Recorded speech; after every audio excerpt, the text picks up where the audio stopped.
بسم اللہ الرحمن الرحیم۔ عبادات کے باب میں ایک اور سوال جس کا عنوان ہے عبادات کے اخلاقی فوائد۔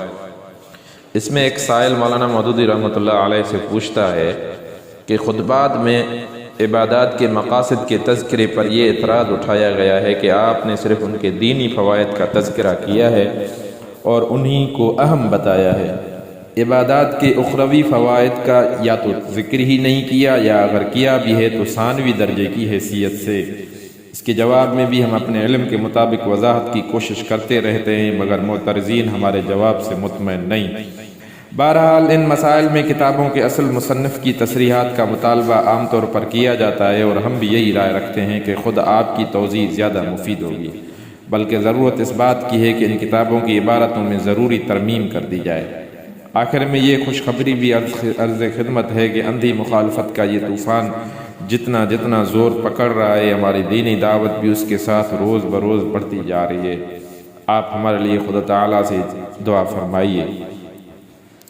سوال تھا، جواب میں مولانا صاحب فرماتے ہیں خطبات میں عبادات کے دنیوی نہیں بلکہ اخلاقی فوائد کو میں نے زیادہ نمایاں کر کے پیش کیا ہے۔ اس کی وجہ یہ نہیں ہے کہ میں اخروی فوائد کا قائل نہیں ہوں یا انہیں کم اہمیت دیتا ہوں، بلکہ اس کی وجہ یہ ہے کہ موجودہ زمانے کے لوگوں کی نگاہوں سے عبادات کے اخلاقی، اجتماعی اور تمدنی فوائد اوجھل ہو گئے ہیں، اور ان کے اوجھل ہو جانے کی وجہ سے لوگ ان عبادات سے غفلت برتنے لگے ہیں۔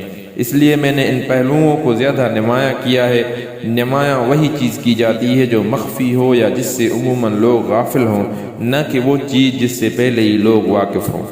آخر میں دعا کرتا ہوں کہ اللہ تعالیٰ آپ لوگوں کی مدد فرمائے اور فتنہ پردازوں سے آپ کی حفاظت فرمائے۔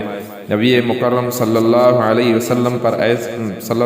وسلم ایسے موقع پر دعا فرمایا کرتے تھے، اللہم انا نجعلک فی نحورہم ونعوذ بک من شرورہم، یعنی اے اللہ ہم تجھ سے ان سے نمٹنے کے لیے پیش کرتے ہیں اور تیرے ہی ذریعے ان کے شرور سے پناہ مانگتے ہیں۔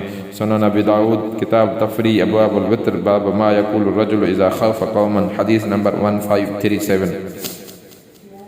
یہی دعا میں بھی مانگتا ہوں، اور جو لوگ محض نفسانیت اور تعصب اور حسد کی بنا پر ہمارے خلاف طرح طرح کے فتنے اٹھا رہے ہیں اور محض اپنی ذاتی کینے کی وجہ سے اس خیر کا راستہ روکنا چاہتے ہیں جس کے لیے ہم کوشش کر رہے ہیں، ان کے شر سے ہم خدا کی پناہ مانگتے ہیں اور خدا ہی سے درخواست کرتے ہیں کہ وہ ان سے نمٹ لے۔